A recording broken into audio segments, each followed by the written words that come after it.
Greetings. Welcome to ITR Live. I'm your host, Chris Hagenow, and we are back here in the Henderson Library at the Center for the Preservation of Western Civilization. We have a very special show for you today. Alan Ostergren is back here behind the mic with a lot to say today. So welcome, Alan.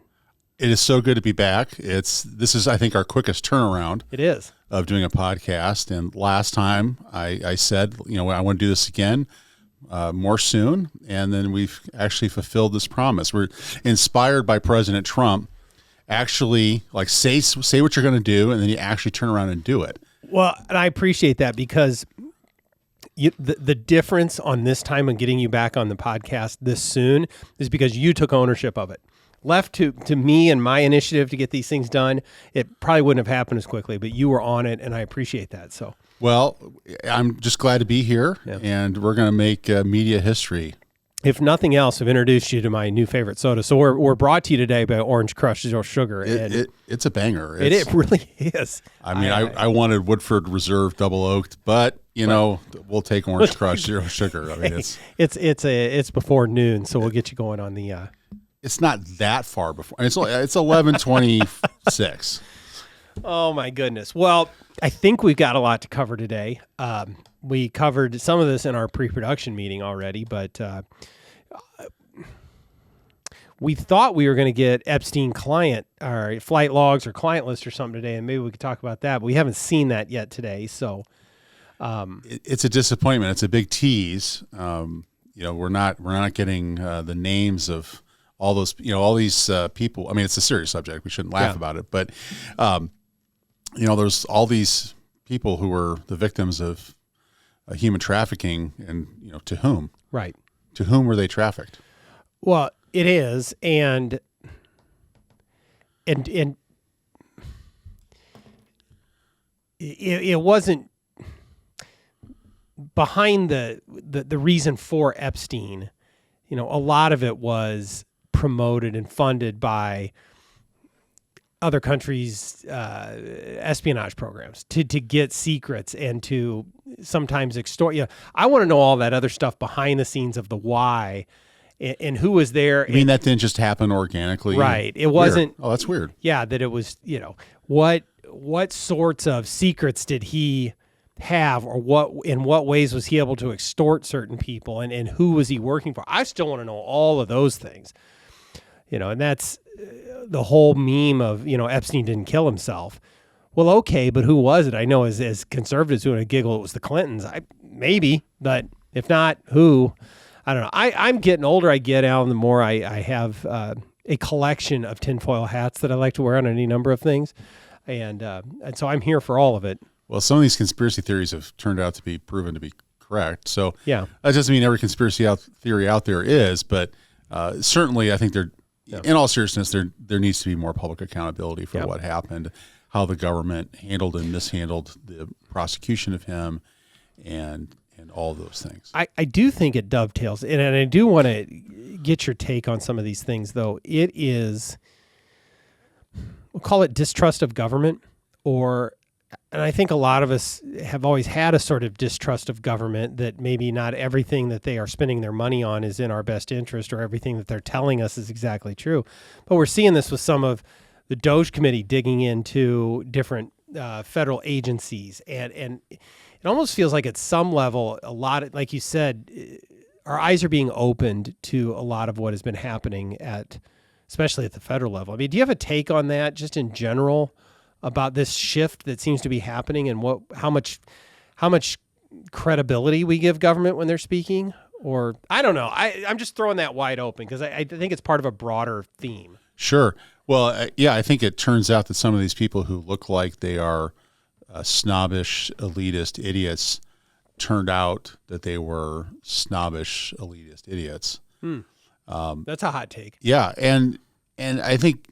I mean, did you see the news about how Stacey Abrams, the failed two-time gubernatorial candidate in Georgia, was the head of some outfit that had been started weeks earlier? They got $2 billion from the Biden administration at the 11th hour in order to run some project to switch people from gas stoves to electric stoves.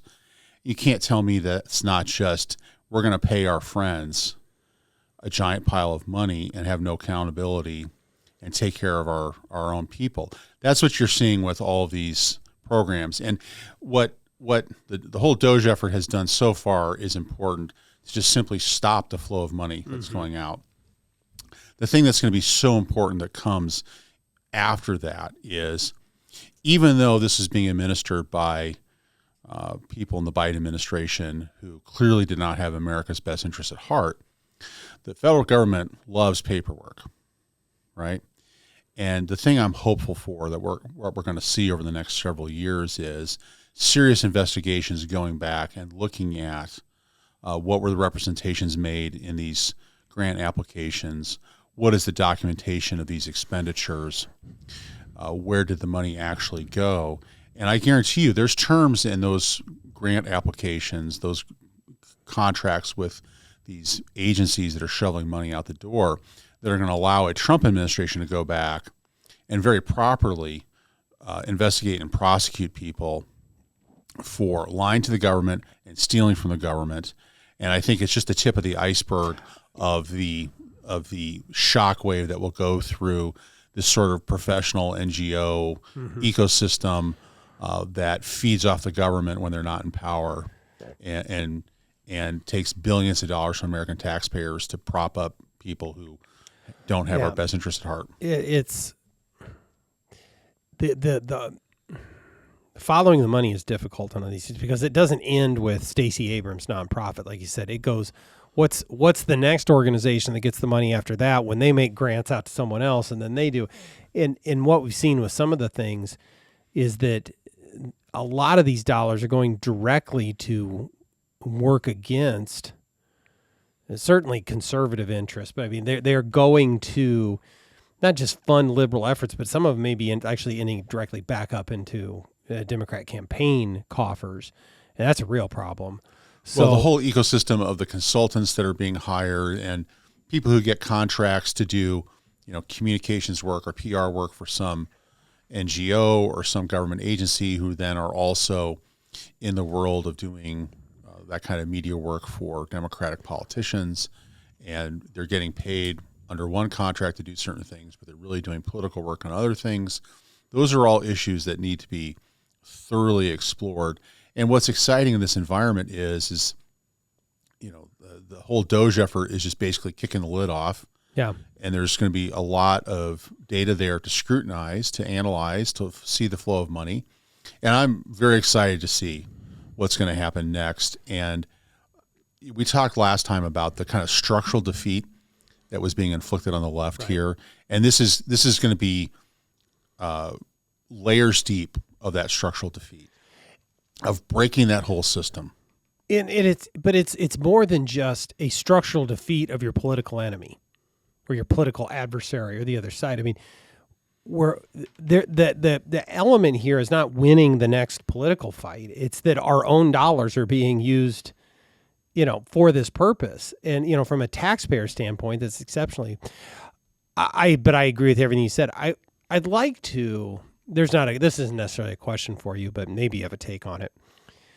The Governor Reynolds has really started up this DOGE effort in Iowa. And there's certainly things at the local level, I think, that we can absolutely look into. But I wonder if there are ways in which that dovetails with with what's happening at the federal level and following the dollars and how some of those dollars are being deployed here in Iowa. It'd be interesting to see what comes out of some of that committee. And I don't know if you've got any other hot takes on what. Right. Well, it's just getting started. I mean, I think what makes a difference is how much smaller the state of Iowa government is than what the federal government does. I mean, we're looking at a general fund budget this year of about $9.25 billion. That sounds about right. And the federal government will spend that literally in a day, right? Yeah. So it's a smaller pot of money and a smaller scope, but I think there's opportunities there to look at what are the checks on what money goes out. Mm-hmm. Benefit payments, welfare, those kinds of things. I think it's an exciting thing to look at, and it's something that should be a continuous process. I know the governor has asked this committee to come back with recommendations with the idea that next session there could be some reforms enacted. But I think it's something that it's just constantly government needs to look at, how do we decide to spend money? What checks are on the process? And how do we make sure we're getting value for taxpayers? One of the things that we've been talking about a little bit around here is it flows from just a general work on federalism, but so many of the dollars that we receive from the federal government come with strings attached that we have to kick in a little bit of money and we have to comply to these maintenance of effort or whatever. And we're getting off of the DOGE thing, but it is how much of our hands are tied by the federal government and in what ways can we break free from that? And as the Trump administration looks for ways to break some of these chains and cut some of these ties, there's going to be a lot of opportunities for policymakers in Iowa to make some new changes and hopefully do some things better. And some of those are hard changes to make. And, the political pushback that the governor received from declining some federal dollars for food assistance, okay? Right. Which became one of the few talking points that our friends on the left had for months. Right. But I saw a video clip of one of the advisors to Javier Milei, the president of Argentina, who has, literally saved that country from falling off an economic cliff. Well, now they're beginning to thrive now, apparently. Right. Yeah. And the point he made, which was simple, and very smart. I think smart because it was so simple. And that is, don't approach reforming government from the mindset of how can we make government more efficient? How can we make the things that government does more efficient? Approach it first from the perspective of, should government be doing this at all? Yes. Don't make a bad idea. Don't take a bad idea and execute it efficiently. Just stop doing the bad idea. And so the courage to just simply say, no, we're not going to do that. And we're going to choose to be smaller and do less is more important than we're going to figure out how to make government shovel money out the door in the most efficient way. That is such an important point. And I'd like to extend that even beyond whether or not something is a good or bad idea as the filter point for whether government should be spending taxpayer resources on it. There may be things that actually benefit people at the end, right? They may be a program that has some positive benefit, but is that government's spot to be in that? As we sort through what are the critical functions of government, as we separate wants versus needs, is that something specific at the federal level that we can trust the states to handle? You hear ideas. Maybe one of them is, do we need a federal Department of Education? There probably are some things they do inside of that government bureaucracy that help, but there's a whole lot of things where it's just waste. And so maybe that's a poor example of it, but I'd like to get back to what are the most important things that government does for us that individuals and communities cannot do on their own. So, right.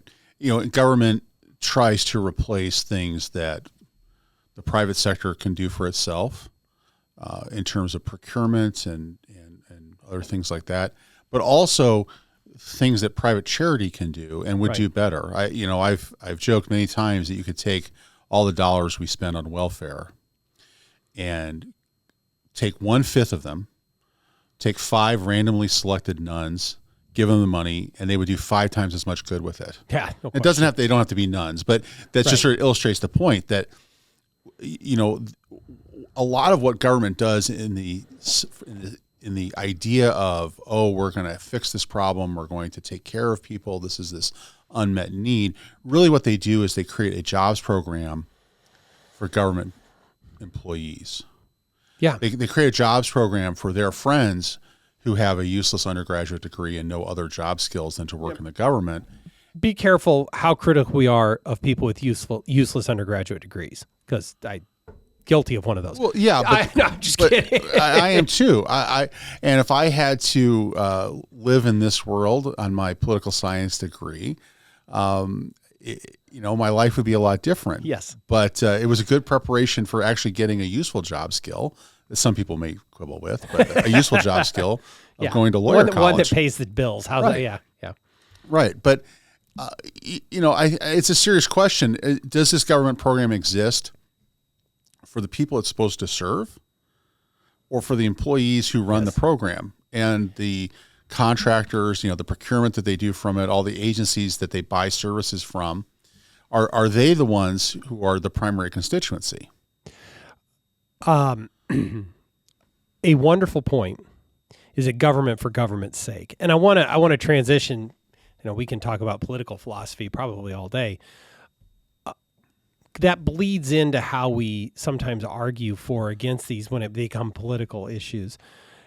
One idea that pops in my mind is we went through the debate on school choice and educational savings accounts. The opponents of that were always talking about what works for school districts, what works for that establishment, and not what's best for that individual student in the classroom.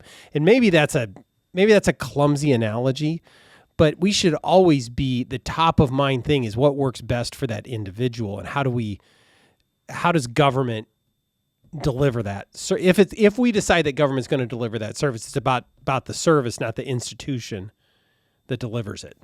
And I think we lose that sometimes. And it's popping up in some of these. I'm all over the place today, but as certain federal employees are losing their jobs, and we're not going to celebrate anyone losing a job necessarily. I might, depending on the particular situation. But we're so focused on, the federal government's not a jobs program. The federal government, those folks are there to do a job to benefit the people of this country. Not to say they don't do it, but is it government and bureaucracy for government's sake, or is it because that's what we absolutely need in order to deliver the service? And I think we've completely lost sight of that in far too many places. Sure. Yeah, I'm not going to punch down on somebody who is going through the disruption in their life and they thought they were in a safe situation and now they're not, and they've been laid off or a program has changed, and you wish the best for that person. But from a societal standpoint, we need to understand that happens all the time, and in the big picture, it's a good thing that the economy reallocates less productive uses of human labor into more productive uses of human labor. Okay, there's nobody is feeding their family and putting a roof over their head, making buggy whips, right, or making wooden wagons, or shoeing horses, or all those things. Yeah. Those uses of human labor have shifted in the economy in order to make computer software, to make advanced motor vehicles, to you name it. We can do this all day. And that in the end is what increases productivity and increases our standard of living and makes life better, is because the economy reallocates labor into more productive uses and capital. Yep. The human capital, labor, is a finite resource. We only have so much of it as a country, as a society. Well, there is a way to get more people, but this is a family-friendly we're going to set that podcast, aside. But right. There is no greater, there's no more efficient way to deploy limited resources in the history of economies throughout the world than free market capitalism.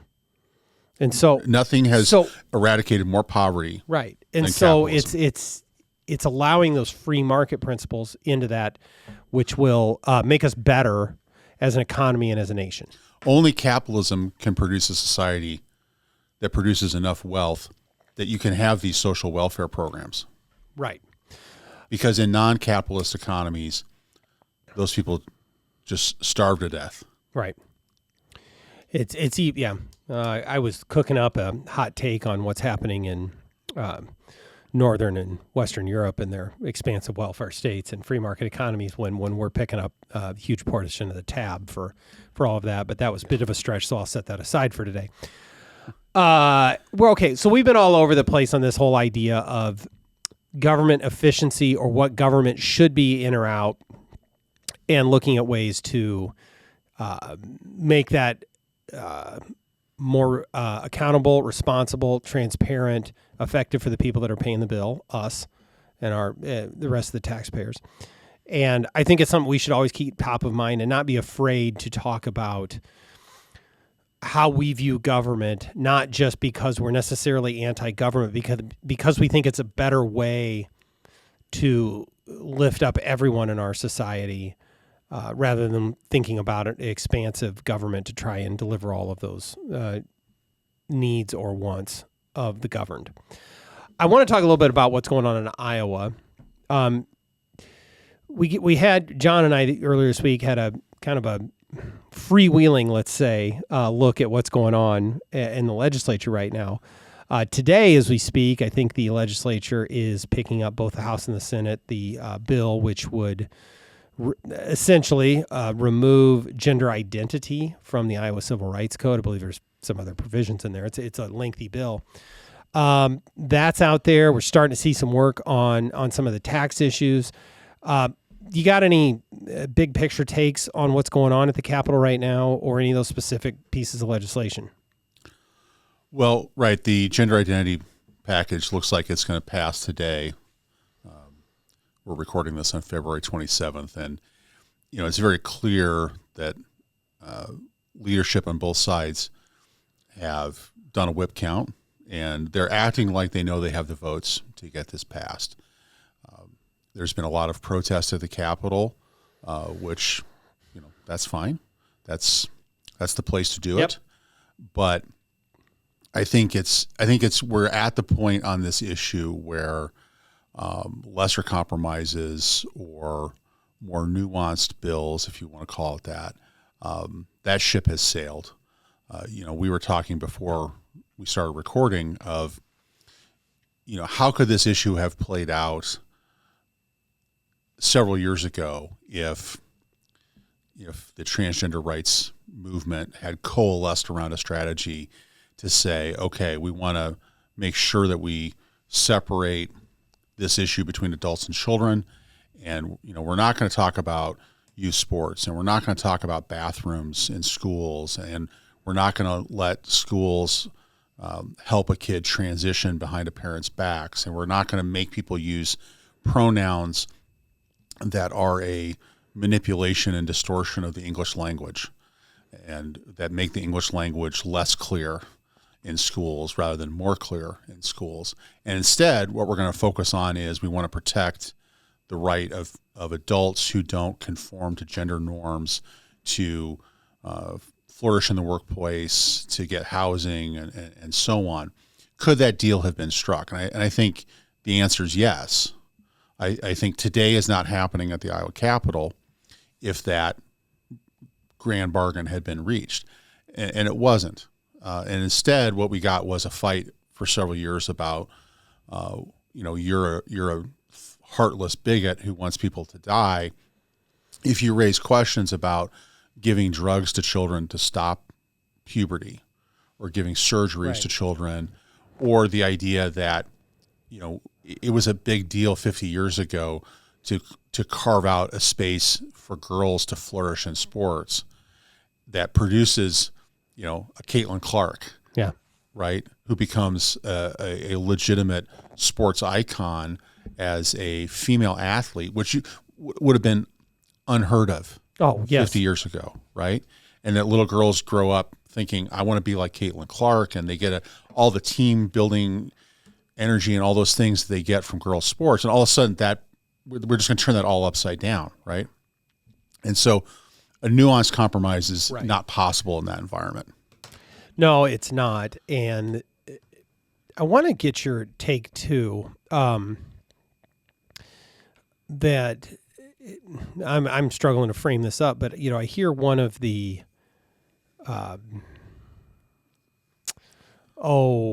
criticisms is that this is going to somehow could potentially be ruled unconstitutional or unwind some of the other things the legislature has done. I struggle to see how that's the case. And I don't know how closely you've looked at it, but if the legislature is able to extend something in the first place, which Democrats did when they had the legislative trifecta, and inserting this language in the Civil Rights Code, I don't know how it's not the purview of the legislature to change that civil rights code. But do you have a take on that? Well, I do.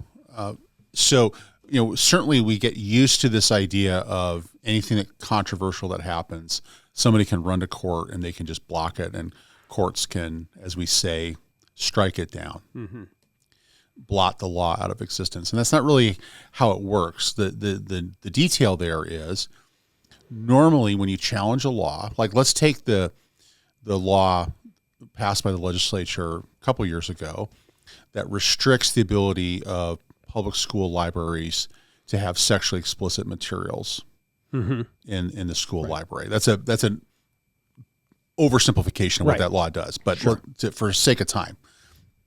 Well, that's a situation where you have certain state officials who have a responsibility under that new law to enforce it. And so you can go to court and sue them to get a court order called an injunction to prevent them from enforcing that law because you say it's unconstitutional. So there's a mechanism built into the fact that this law gives an authority to an executive branch official to do something, and then a judge can say, no, you can't do that thing because it violates the Constitution. Whereas here, the big part of this is you are repealing from the Iowa Civil Rights Law the definition that includes gender identity as a protected class. Yes. No executive branch official then is going out and quote unquote enforcing that. It's gone from the law. It's not a new positive thing in the law where a sheriff or a governor or an attorney general is going out and doing something under that law. You are removing from that law a definition, a law that really what it does is it regulates the interaction of private individuals. So I think that's going to be very, very hard to go out and go to court and get an injunction and sort of stop this change to the civil rights law. Now, the other way it can come into play is in the litigation of specific cases. And maybe what will happen is a transgender individual will make a claim, I've been the victim of discrimination under this new law. And then they'll say, well, that got amended out of the statute. You can't raise that claim. And in the context of a specific case, they could argue that amendment, that deletion of it was unconstitutional. I would tell you, I think that is a very, very hard legal theory to pursue under any circumstances. But that will be the only way I think that part of it could get brought in front of a court.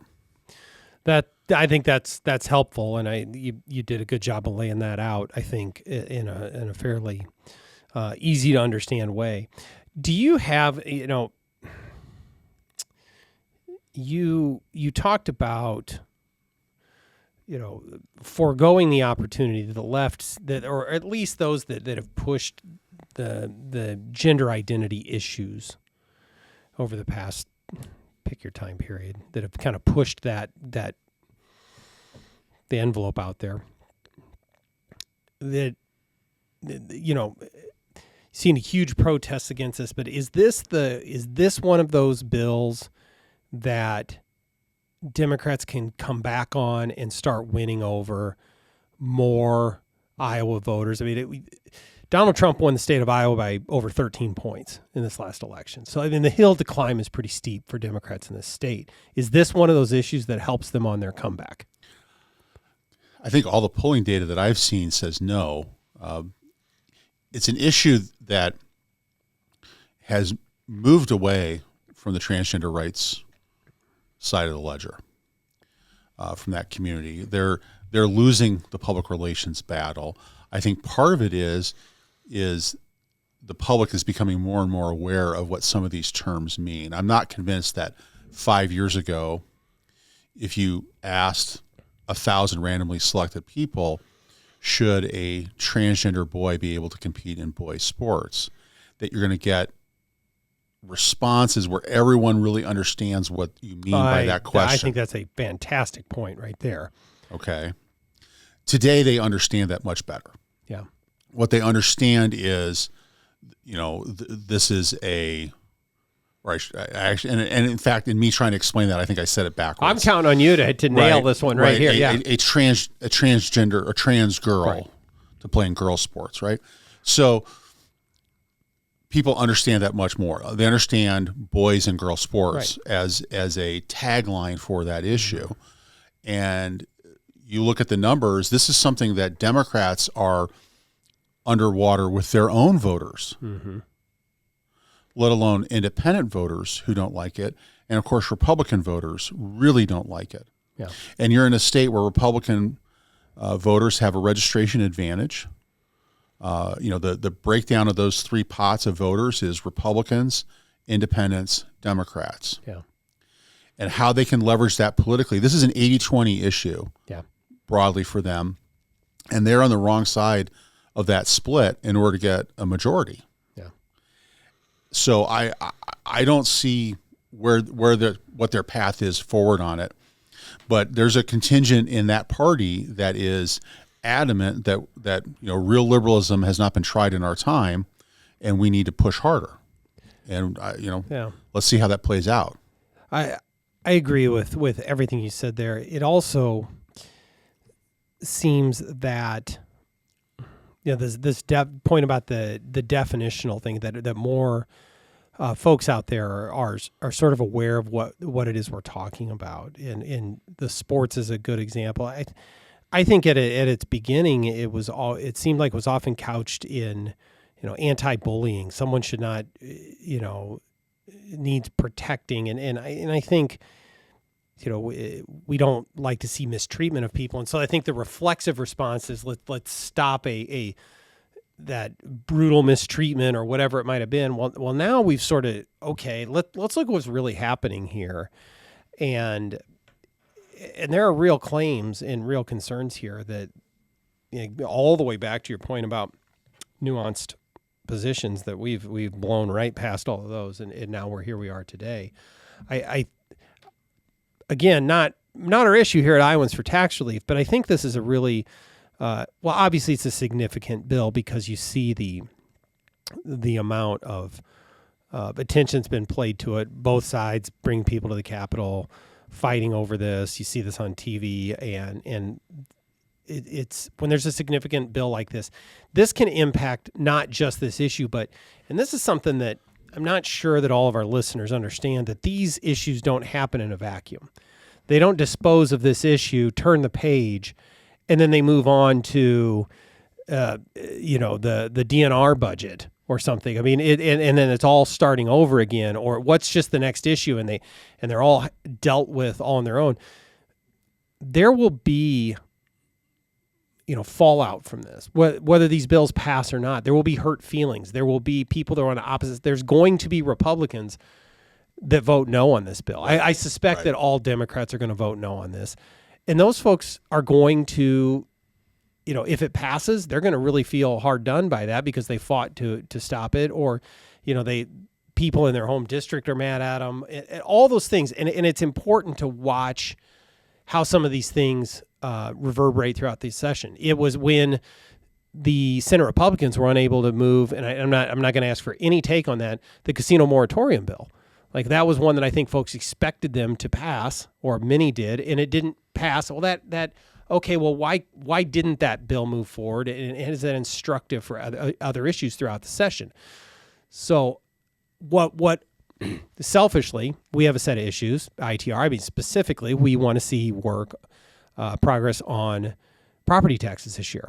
Specifically, we want to see spending limitations on property. That's another difficult bill because these folks are going to be having to face complaints, criticisms, reservations from cities, counties, and other related folks that want the current system to continue, or at least even a more expansive system. So what I'd like to take a look at, and it's hard to know today, but whatever happens with this particular high-profile bill, whether it passes or fails, how is that going to impact the rest of the session?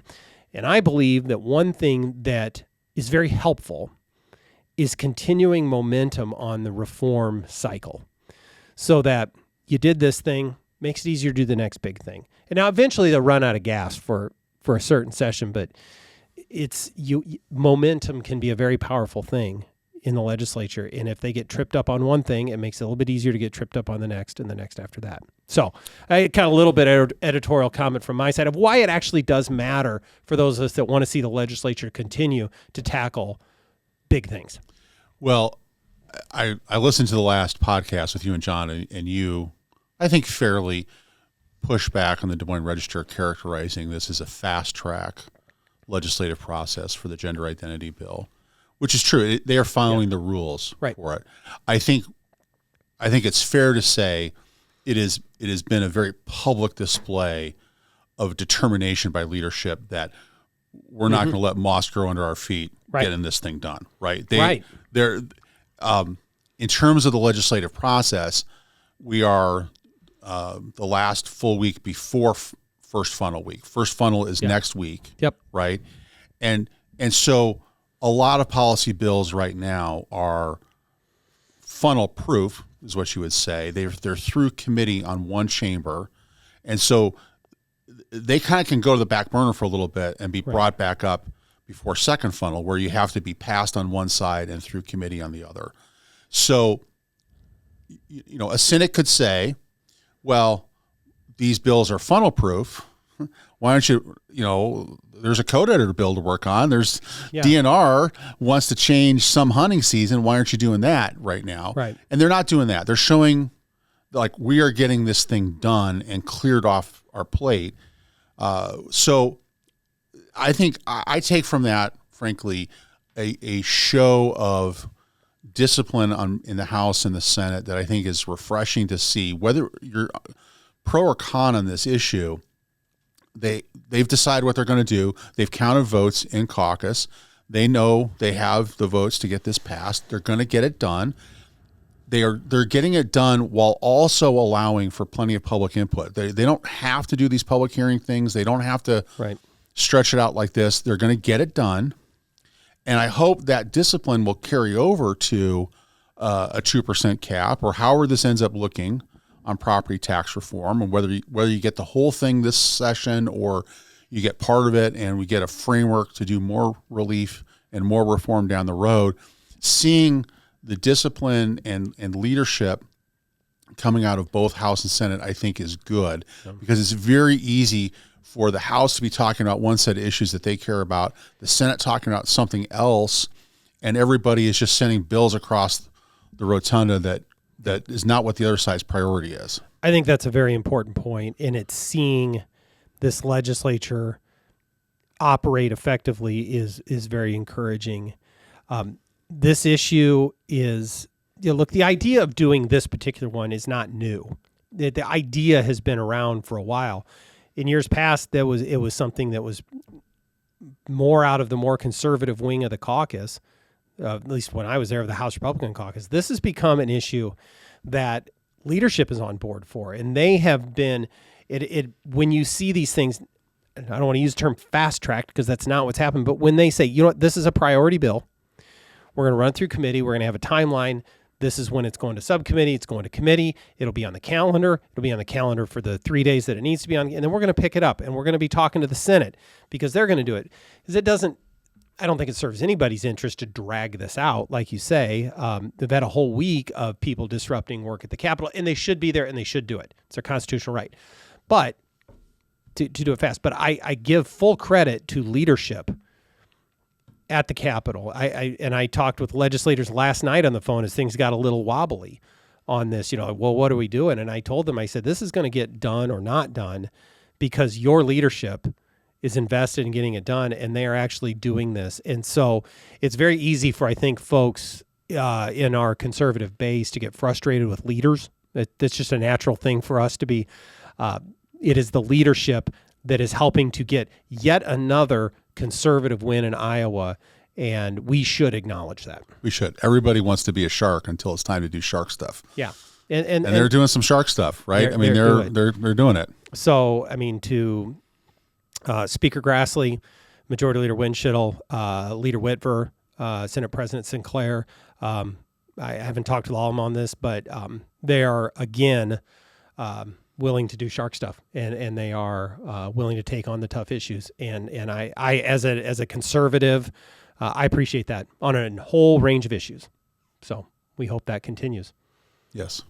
Anything else for the good of the order today? We just sort of hit record and thought, let's just roll. I know it is past noon. It is past we could have a bourbon, but we're not going to. Yeah, well, we also could we could also have a lunch break because I'm about ready for that too. Well, if you're buying, well, sure, let's go. But anyway, I hope folks stayed with us here. I think that we covered a lot of ground. I think it was good stuff. We got a little deep for a while. Folks are going to have to withstand some very lukewarm takes from me because I was leaning on you today. But I think there was a lot of good stuff there, and hopefully this cycle we talk about conservative reform cycles. I think the Alan on the podcast cycle is one we can maintain some momentum on as well. Let's do it. All right, very good, Alan. Thank you. Thanks for joining us. Thank you, listeners. Don't forget to make sure you are subscribed, whether it's on your favorite audio platform, Spotify, Apple Podcasts, or on YouTube or on Rumble. Make sure that you are subscribed and getting all of these episodes. And with all of that, we will see you next time on ITR Live.